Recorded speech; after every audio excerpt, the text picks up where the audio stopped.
you need to be very careful about using it as removal too. Yeah. Right. If you fall from grace and you don't kind of respect what that drain can do, right. then all of a sudden your opponent on his next turn says thank you and puts a board in front of it that gets very hard to handle. 3 defense is nothing to laugh at, right? If you evolve that thing, 5 defense, and maybe you start imagining a scenario where you put some wards in front of it, all of a sudden you're like, well, removal spells don't quite reach that far, you know, I don't know if I can actually remove that, and then it's swinging and healing you for 3 a turn. Right, especially against a deck like Forestcraft where they have to get you at certain life totals so they can actually end the game with their White Wolf King Elephant package. It can mean a huge disaster. Now, in an unexpected turn, Sheepy's Runecraft deck got banned out, so we still don't get to see it. I want to know. Please. Heartbreaking. Heartbreaking. I want to know if I need to build this deck. Maybe next round. We'll see. Sheepy's on the winner's side, so we definitely have more opportunities to see it in the future. Sheepy is the kind of player, of course, famously known for just thinking. Yeah, he's a thinking man. He takes his time in all of his decisions, and especially when building his decks, as noted by all of his tech cards. We'll see if they pay off for him today. I really want to see the Fall from Grace in action against the not tilting at windmills, not Summit Temple style decks, right? What's interesting is Azuru is actually doing something that we talked about quite a bit, is reintroducing the Ceres into his list. And I believe Azuru is the one that actually did not have a single Thane. It's just interesting. I feel like Azuru, you know, I would imagine, based on what I see, is that he does think about his lists quite a bit as well. And just, you know, down to the nitty-gritty details of it. And if you noticed his mulligan, I don't think he's too worried because, again, this is a deck that has 19 2-drops in it. So he's highly expecting to draw a 2-drop, at least in the next couple of turns, if not both of the next couple of turns. And those Ceres can come in really handy against Forest to keep your life total up high enough to where you do not lose from the combo of White Wolf in the late game. Yeah, you know, there's something about, I think the zombies felt bad for Ector because Ector showed up and the zombies were like, oh, sorry, Ector, we forgot the day. Hey, we have a party, you know? Yeah. Look, yeah. More friends showed up. We'll invite you to the party, okay? Yeah. That's kind of what it does on turn 7, right? It's like, hey, we're here, man. Yeah. Come on down. And Join us. Ector is the kind of shy guy who's like, oh, are you sure? And he checks to see if people are there. He's like, okay, maybe I'll. He's so shy, in fact, that he doesn't have a head anymore. He just removed it. He's like, I can't go out in public with this thing. Taking it off. Wow. What a way to problem solve. Yeah. He's a man who uses his head, that's for sure. That's right. Or doesn't use it. Yeah, one of the two. Take your pick. So now Azuru is in a tough position here. He didn't draw any of his 2-drops that he'd want to play that actively deal with these fairies. So he's left with a position of, do I keep just passing or, you know, to build up for these Ceres' turns, or do I present something? You know, I think the Ceres is a big swing turn, and especially, like, even with Wood of Brambles, Ceres on its active turn is going to utilize its Clash first, so you still, at least on your turn, are able to make good trades. And that still exists even on Sheepy's turn. If he had a Wood of Brambles, sure, the ping of 1 might happen, but then the back Clash will do 2 before Destroy combat happens. Yep. And so you only take 1 instead of 2, or if it's evolved, 3 or 4, right? Right. I'd have to say Ceres is one of the best cards against, you know, just a smattering of an early board. You know what I mean? It just takes care of most anything. Yeah. And you can kind of just value game with it a few turns if it's not removed. And watch these fairies scatter in fear as the Ceres slowly picks them down one by one. One at a time. Just goes to show, why has this card been missing for so long? It just basically erased all of the negative things that happened on the first couple turns of him not having anything to play. Yeah, had to spend an Evolution Orb, plus a Sylvan Justice, and guess what, the next turn, there's another one coming. That's right, and still loses the follower that has to have been evolved there, so very good value, and I can't imagine that the second Ceres Evolve is not happening. Now, what's great for Sheepy is that he's going to be able to rely on things like Cassiopeia, which avoids the whole Clash. But you need to make sure you keep enough cards in hand to be able to do that. He's going to go up to 7 on the next turn, which means his Cassiopeia is going to do 6. And Evolved Ceres has exactly 6, so Sheepy needs to be very aware. And I think playing that Sylvan Justice was very smart because it refilled itself. That's right. But these are the kinds of things that you need to be kind of considering here. All right, so it looks like Azuru is just going to go with a curve play here. I like this. This will set up a zombie party plus Necro Assassin for the following turn. This also can snipe the Cassiopeia if that's the choice. Yeah, if that's the choice. It's very good to set up the Lurching Corpse here. And also, you know, this is essentially giving your Ceres more protection against something like Cassiopeia. Nope, not today. Okay. Now, again, this does open up a pretty good next turn here for Azuru. What a curve. Drew into a possibly Ceres Bellinus turn for kind of a feel-good 0 out of 6. Yep. I kind of like even zombie partying the Cassiopeia here and then evolving Ceres to regain those defense. Like, you've already seen one Cassiopeia. What are the odds of them having a second one? A lot less, right? Yeah. So we know that it does exist. Yeah. But in Azuru's mind, he needs to gain those defense points back pretty quickly here because as this gets closer to the end game, we already see Loki and White Wolf in the hand for Sheepy. Sheepy's just going to be able to go off. Yeah. As a counter argument, I do think that getting the enhanced effects off Zombie Party will further delay the ability of Sheepy to do things like play White Wolf or even play Loki, right? Because there's always a looming threat of Ector coming on the turn after. That's true. That being said, Sheepy at 20 health does have the opportunity to take a pass turn, right? Right. He can pass here if that's his choosing, but I think Cassiopeia will come down here. Take out this Ceres right on point. And honestly, with the Airbound Barrage, could have taken it out regardless. Yeah. Bounce it right back to hand for another use. And that might actually be a consideration for Sheepy. Because there's nothing to Airbound Barrage, does he really want to give up his last Cassiopeia, specifically against mid-range Shadow Crab, which can produce big boards? Honestly, he could just pass, and he has a target for White Wolf to run into.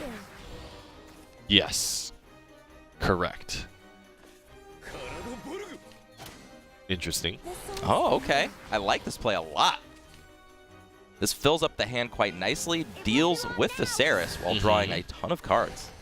Gonna draw one more. Play by Sheepy here. So what's gonna be interesting is if White Wolf is played on this turn, he is going to overdraw. Because you'll get the 0-cost card first, and then the draw off the top. And he could throw something valuable away, but we'll see. He could. When you already see the Loki in hand with the White Wolf, though, I don't think you really care. Interesting, the Lurching Corpse on this turn does guarantee that White Wolf can kind of get rid of itself, right? That's right. That's an unfortunate pull for Azuru. Not always the case. A lot of times you want to see that Lurching Corpse, but when you know you're playing against Forest, we'll see. I mean, he could do the most heads-up play known to man and just Necro Assassin that Lurching Corpse away after after just deliberating on what he wants to do this turn, followed up by a Bellinus, and that way there's no way to pop it. It's really interesting to think about how far do you want to go to play around this White Wolf, right? How dramatic do you want to be? And the big thing, and this is the reason why I actually like Loki in this scenario, because if people are desperately playing around your White Wolf, just drop the Loki and you still feel pretty good. You know, you still have turn 9 to White Wolf if you want, but you also feel very comfortable. You know that, okay, come turn 10, I still have something that's very impactful that I can play. Right. All right, let's see what Azuru plans to do this turn.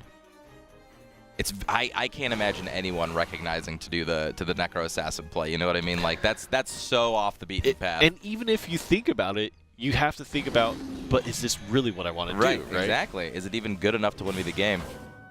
All right. So this means Elephant guaranteed on this turn. Is there any other way to capitalize? You can play, so something big here is with the Elephant at 0 cost, you can play Loki Elephant. I think that might just end the game here. Yep. That's game with a full hand. That is 17 damage, I believe. Yeah. So Loki, so he's going to go up to 9 cards. Play Loki, go down to 8. Play Elephant. Go back up to 8, right? Because it goes 7, 8. So 8 times 2 is going to be plus 16 plus 17. 1, 17. 1 over. There it is, the Loki. The Loki. This is what I've been waiting for, Exo. Watch. Listen to the solo. Sheepy. Come on. Sheepy just doing his math here. We're all waiting. Sheepy. You can do it, man. There we go. The guitar solo! Guitar solo! And here it comes, King Elephant! Look at the abs! Oh my gosh, bouncing the Loki back, you've done your job. Oh, 2 times! And Two not times. even a ward is enough to save you because King Elephant goes through wards, so it's such a potent end game here. And Sheepy gonna go up 1 game. So in the end, I do think it was probably worth it to Necro Assassin your Lurching Corpse. And that'll actually be a big lesson to, I feel like, a lot of people who are watching, as well as Azuru, right? I'm not thinking about this. One thing that you have to do against White Wolf, especially if you're in such a poor position, right? Like you haven't dealt any damage yet, you haven't gotten anything rolling, you have to just delay for as long as you possibly can. And if you haven't played against the matchup a lot, it's really tough to know what that math is. Like I knew 17 off the top of my head because I've seen the deck before. You know, maybe you're a player that hasn't seen that. It's just something to note. If you can play around White Wolf, it's probably in your best interest to do so because if they do have the Loki in hand, that's not a turn 10 kill, that's a turn 9 kill. Yeah. White Wolf, not Silverbolt, King Elephant. King Elephant. The big thing, so the tricky part, right, is that the White Wolf basically turns that King Elephant into whatever is going to come next, right? And going from 10 cost to 0 means you can play any order of whatever you want preceding that. Absolutely. Which gets to be very, very dangerous. Oh, one thing I didn't even think about with Fall from Grace, honestly, I don't think Sheepy's doing it. I think he's just running a regular Aegis Haven deck with a lot of tech. But something to consider, Summit Temple with Fall from Grace on your own followers. Pretty good. They get your follower down to that 1 defense, you know, like people like to do, so that doesn't attack back. You crack for 1, you transform it into this 1/3 drain, and then you get the swing on the... Oh, yeah, that's right. We talked about this because it's not Haven. About that. Yeah. God. It is, you know... It's not a Havencraft follower. That's I'm what terrible. I said. This is my open letter to side games. Make it a Havencraft card. Make it the card of your class. Hello. Hello. Silly Summit Temple. Yeah, I actually but that literally was the one really that told you that last combo. time. Sometimes we just forget these things. It is a really interesting combo to think of. Not that it works, but it would be super fun. It would make Fall from Grace really good. It would make for it Haven. Borderline crazy in Havencraft. Possibly a 5 health drain. Yeah. Off the back of something that already attacked. Insane. But as it stands, even as a card that allows a follower in play to attack again, it's essentially like producing a rush. You know, you're not producing a new card, but you are getting more value out of something that might not have much value left in it. And remember, Fall from Grace is a transform effect, and we talk about how powerful transform effects are, right? Sometimes there's just that one card that, you know, like a Kawi situation, right, where you just don't want to deal with it. Or even in this Haven mirror matchup, right, there's a Tribunal that you do not want to pop. Well, let's talk about Ouroboros. Let's talk about Canyon of Dragons. Let's talk about Tilting and Windmills. Let's talk about all these cards that are just so hard to deal with without an effect like that. You play something like Crystalia Lily, right? And I think back in the day, people were okay with playing the Enhance effect and doing the Transform. You have cheaper. The defense on the Transform is a little bit higher, but it still deals with something probably more valuable than that 1/3 with Drain. But now we're going to see if Sheepy has designed an Aegis deck that is good enough to beat the Summit Temple version of Havencraft. Now, it does have more consistent Aegis draws because it plays more Aegis just naturally. Yes. And it plays more defensively up the curve without wasting, I use that in quotes because it's not really wasting slots on Summit Temple for just more defensive cards. So we'll see here. Pops the Tribunal, and Azuru should be feeling pretty happy about that, I think. All right. And Fall from Grace, I feel like, has a lot of things to do against the Havencraft deck. Maybe Sheepy waits for a Summit Temple to hit so they can use it on that. It's also a really effective way to deal with the Heavenly Knight after it's in play. Yeah. And denying the Summit Temple is, in my opinion, very, very strong. Just because you cut the damage of the Heavenly Knight from 7 to 3, right? Looks like Sheepy's going to go for the value of Snow White here instead of using his Black and Scripture this turn. I will air no more. There it is. Crystals of snow shimmer in the I'm just excited to see if Sheepy does move forward through this whole tournament, just how effective triple Fall from Grace in a control deck might be, including Forest. He's very late game oriented, and you know, as expected from a player like Sheepy, he really wants to rely on kind of a lot of turns and playing the smart options. That's kind of been his tried and true since ages ago. Yeah, Sheepy's always been a control player. We actually saw so many changes with him in the round robin stages of the last regionals that you know, the last round robin he was in.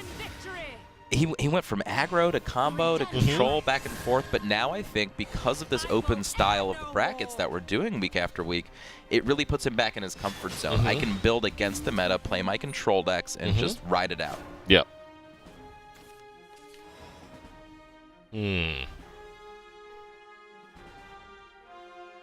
Few options here. Of course, Priest of the Cudgel Evolve, Black and Scripture is an option. Yeah, I almost would... Is it worth it to spend the Evolve to develop the board?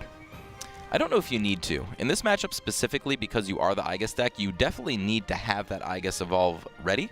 So you can't waste any up the curve. I don't think this is a time where you have to use one because you do have access to Black and Scripture. Also, the Tribunal is on the table too, so you know that anything that comes to board has a limited lifetime. Should be definitely taking his time with this one. And these are tough games because, again, we've talked about this a lot in the past, but Havencraft matches oftentimes come down to ordering, when you time your amulets, and all that kind of stuff. Like, when are these amulets popping? What is the next biggest thing that he can be doing? How do I order my spells correctly over the following turns to actually deal with every threat that, say, Azuru puts on the table? So what I think is going to happen now is Ether is going to pull the Ancient Lion Spirit, which means that probably the card off the top for Sheepy is the Summit Temple, actually, right? Because that's going to be able to reach the Lion Spirit. I think. It's going to be a... No, it comes in 4-5. Ether's going to make it 4-6. Yep. So, very strong play here. Could opt for just card draw with Judge of Retribution. I mean, again, just so many options for the Haven decks right now. I mean, Marchire's Tea Time if he just wants to present some damage. Again, with those niches, I think you want to hold those for the late game. We saw how effective a singular Grimnir was at stopping, you know, an end game from an Aegis player. Very, very impactful.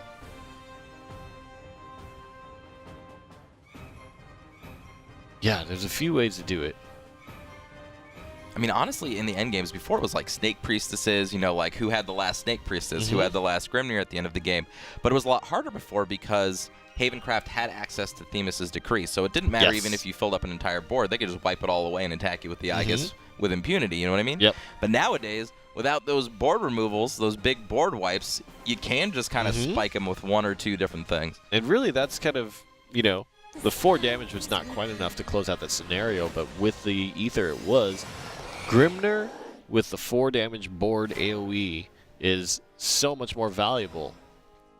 It's so good. I think Havencraft is probably one of the best decks right now because of how well suited it is to answer, especially on the draw. Like, it's good on the play and it's great on the draw, I feel like.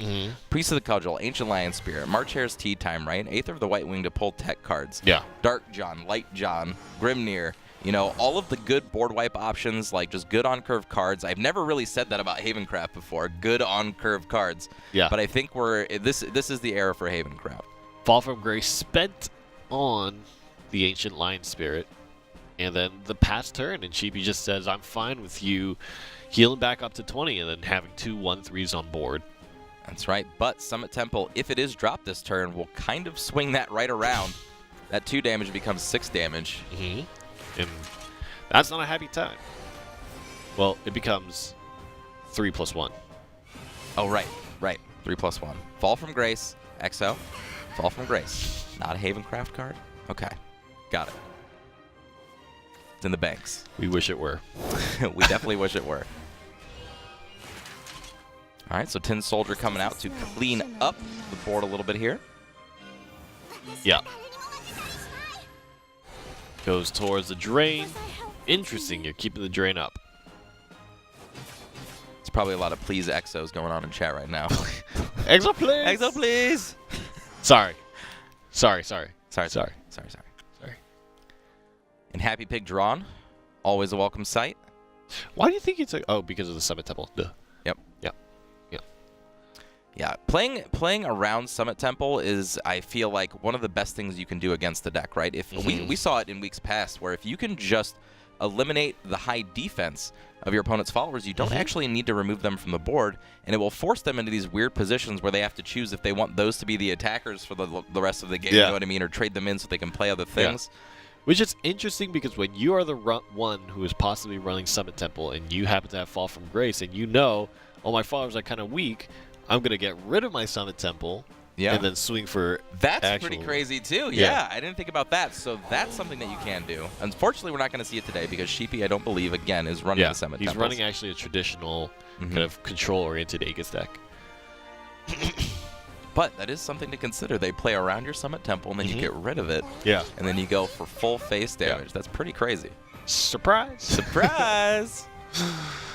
Interesting. What do you think you do about this turn? Honestly, you can't really do much to Snow White. This is just a back and forth right now, and I think Sheepy might have an edge because he has a higher chance of getting to his Aegis off the top. And this Taurus could impact the board in a pretty big way. However, doesn't have the options yet. Ooh. I don't think that's the appropriate play this turn. If there's some way to set up, I suppose Dark Jean?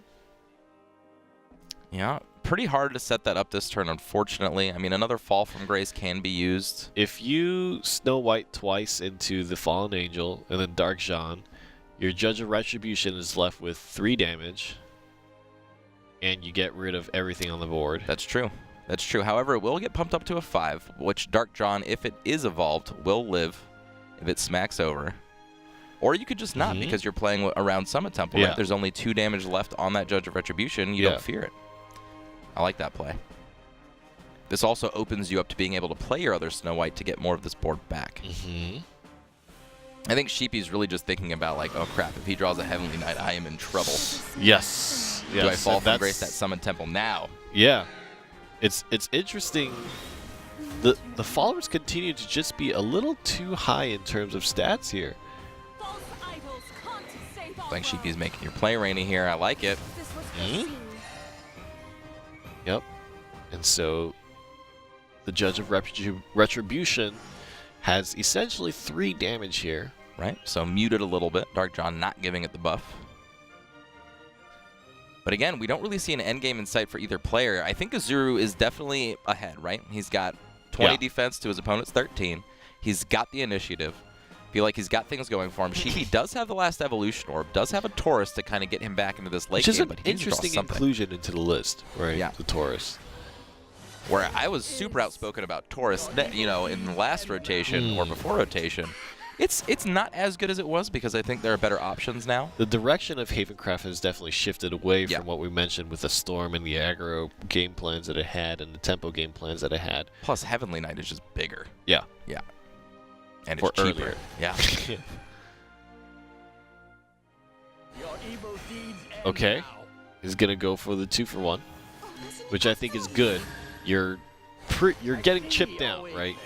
Over the course of the game, and I think this is, you know, a lot of the ops that Azuru has been able to draw into, as well as the fact that he's had the tempo advantage for going first.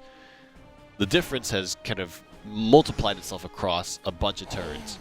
That's right. However, Azuru, we're going into turn 10, does not... Oh, man, that's going to feel real bad because it's Aegis, but there's not going to be any immediacy off of that, so I don't know. Yeah, I don't think it's going to matter as You're much. going to do 9 damage on the backswing, too, because of Summit Temple. That's right. So even though Sheepy gets the first Aegis out again, are we going to see twice the player with Aegis out first lose?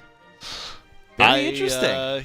One would be led to believe that getting Aegis first is not ideal. Yeah, apparently it's about who can get the damage in earlier, as we see in this game, or if you have enough things to stop the Aegis from hitting you on the backswing. Yeah, being left at 1 defense is not a happy time. I would almost...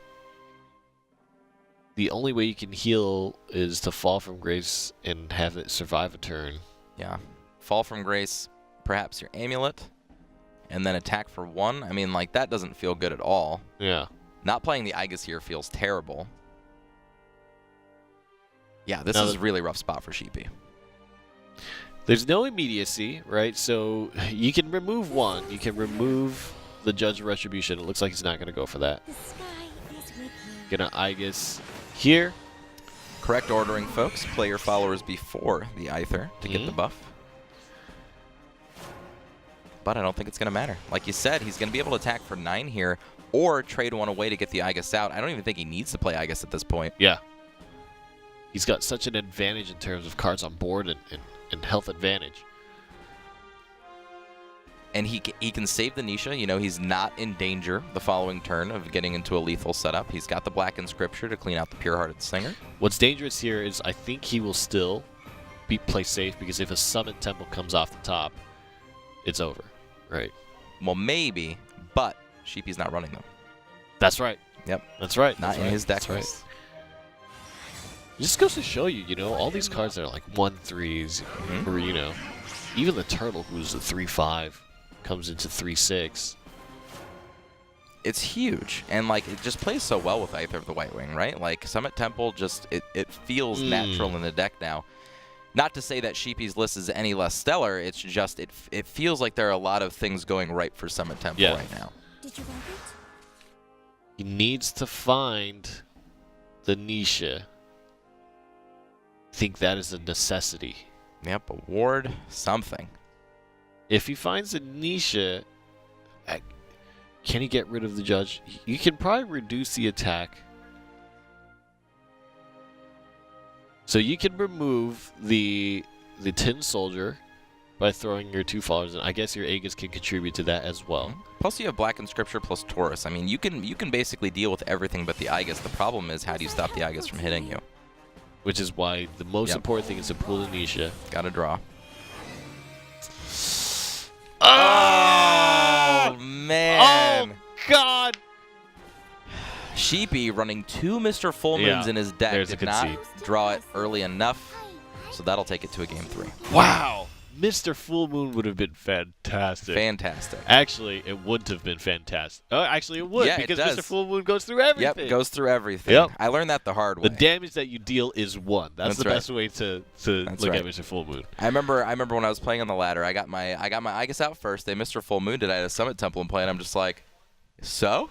And then I attacked for 1, and I'm like, what? I read both cards. The wording doesn't make sense, right? Yeah. But Mr. Full Moon, he's just got the power. Yeah. That's what he does. The Mr. Full Moon says the damage this card deals will be 1. The end. That's what it should read. Yep. That's what it does. Yep. Doesn't matter what source of damage it is. Let me take you to the underworld. It always comes at the last step. That's right. And now we see again Havencraft for Shadowcraft. We have not seen a Shadowcraft beat a Havencraft list, I don't think, so far. We'll see. That was a rough game. That last game was very rough. The Havencraft mirror. Azuru constantly just had the tempo advantage, and she was playing from behind for turn after turn after turn after turn after turn, only to just lose. And that's something that you can fall into. If you're playing a Havencraft deck that is built to be ultra reactionary, sometimes that's how it feels all game. You're just reacting, and you don't have anything proactive to actually throw at your opponent.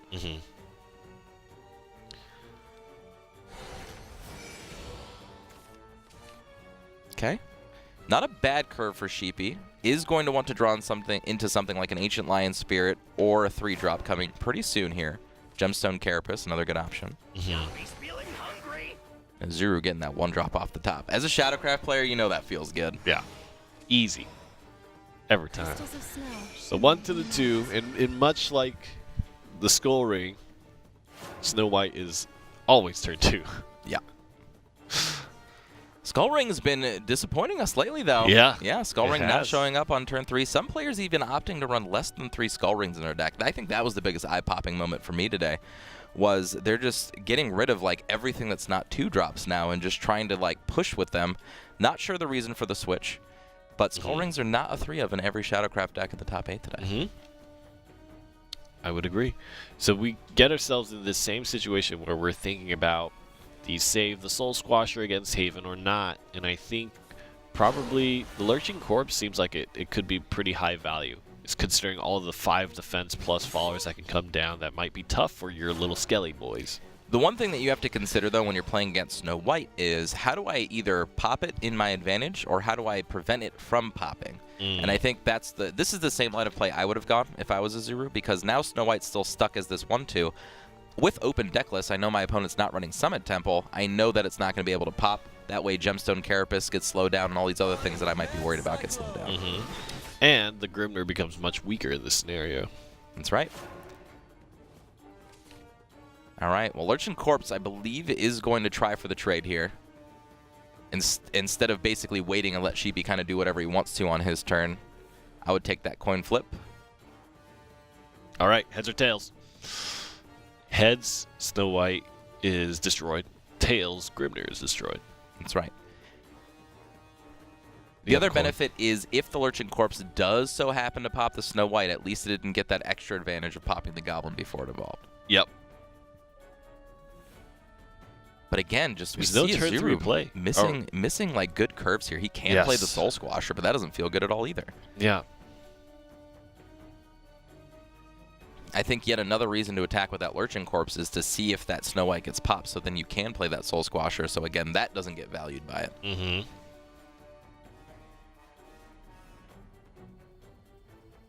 All right.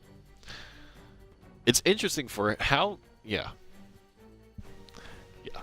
I guess part of it is Mulligan's strategy, right? Because it does seem like Azuru is pretty conscientious of, okay, Ector's in my hand. I didn't really see what he threw away and if he just landed on 2 Ectors. But I could see a world where you're like, I have so many early game drops that it's way more valuable to hold Ector in hand. Wow, he decided to pass. And now, he's going to get so punished for passing here. Oh, my goodness. Oh, no. This is why you don't give your opponent the options, folks. Oh, my gosh. And with this tempo push, I mean... Oh, God. You can see Azuru shaking his head there. Yeah. He knows exactly what happened. 3, 2, 1. Oh, my God. And look, would have won the pop. We don't know that for sure, obviously. But yeah, that's how it works. Yeah. Okay. So Sarah's is a thing, but you're going to have to deal with 2 3/5s on the next turn. Yeah, and Tribunals to follow up. These Sarahs definitely don't feel as good as they would. I think maybe the idea with Azuru's play was to just hopefully, Sheepy's just going to attack my face. He's not going to trade my board, and I can play my Prince Catacomb and get some use out of it. Unfortunately, had the worst possible case scenario happen to him here. And that's probably going to catapult Sheepy into a really good spot. You see turn 5, they're still 2 turns away from Odile, and Odile doesn't even handle the board very well. Yep, and again, very important as to whether or not you should save Soul Squasher. Look at the amount of shadows that Azuru has. Yet another game where he saved it, where it still can't be used in a good tempo turn. Turn 4, turn 5, this is where you want to play multiple things, destroy, but you don't have the shadows to do it.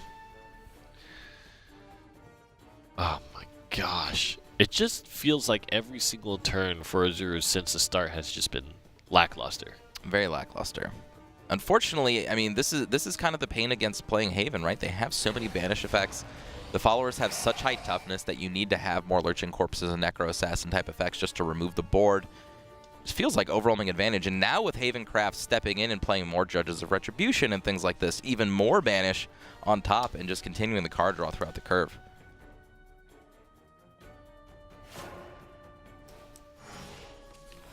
All right, and again, just a Skull Ring with a pass afterwards here. Again, no Soul Squasher, trying to get value out of that. All right. 2 turtles. Judge of Retribution can also... Yeah, I don't see any reason not to play that. You draw a card. You get to play another 5 defense, follower into play. You get to smash for 6, up to 8 this turn if you really want to. This is an Aegis deck without Summit Temple that's still like... Yeah. This is something I have to say. If Summit Temple was in this deck, I think this game would already be over. There's so much damage on board. So much damage. I do think that this might be a scenario where, strangely enough, I actually feel somewhat unwilling to even evolve anything, right? Because you're at 5 defense. There's no How reason. is anything going to even swing? Like, know? what are the biggest things that Just they play use Evolve against you? to react to your opponent, right? Right. Make the trades with Evolve. Odile's not going to do much against this board, right? And like most, especially if they're going with these 19 2-drops, most of the things that they're going to be able to evolve are only 2/2s that evolve into 4/4s anyway. It looks like Sheepy is going to dodge the Soul Squasher. Yep. Again, another nod. It just continues to put Azuru in this situation where there's no good way. You Yeah. have to spend multiple turns developing more board, and you still have no shadows. This feels so crushing. If you're on the side of Azuru, you're just like, man, what do I do? I think, yeah, finally going for the Prince Catacomb push here. Going into the Ektar turns, it does give him a game plan, which I really like. Unfortunately, he's not going to be able to deal with this board at all. He's just going to take 9 to 11 So to do the you just dome. evolve and try to go face and try to I guess, try man. to play for the Ektar? Try to play for the double Ektar turn after turn and just hope Havencraft can't beat you in that similar amount of time. Which is interesting because then we talk about that rush with Summit Temple, right? If Summit Temple was down, that game plan is totally out of the out of question. And plus, with this Taurus in hand, there is an aggro draw here for Sheepy to just end the game And that on is curve. something you could definitely evolve. Yep. So even if Azuru goes for this like 1-2 punch of evolve face and just go as hard as I can, that Taurus, I believe, would have ended the turn right before the second Ektar could come down anyway.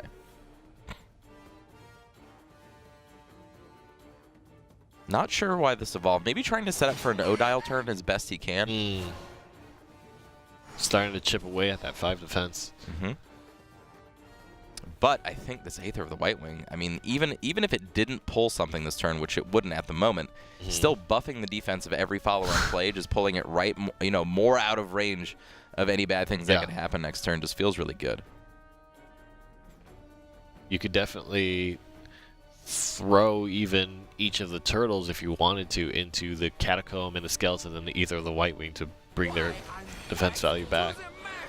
I love this play. I think this is just saying Sheepy's just going to push all in here, and he's setting up for the 2-turn lethal with the Taurus. Yeah, and now he finally decides to spend the Evolve, but at this point I feel like it's fine. You know, you're so far ahead by now that even if he does play a Soul Squasher, you're denying the Ektar getting the zombies, and you still have so many other cards on board that still can't be destroyed by a Soul Squasher Evolve either. That's right, and without a ward, it doesn't matter what Azuru does on this turn. We're going to see Sheepy walk away from this match the winner. I think if you actually evolve, you can take down the 2 turtles. But again, what blocks the Taurus on the following turn? Yeah, that's right. That's right. That's right. It's over, but it's not over, but really it's over. Right. That's exactly right.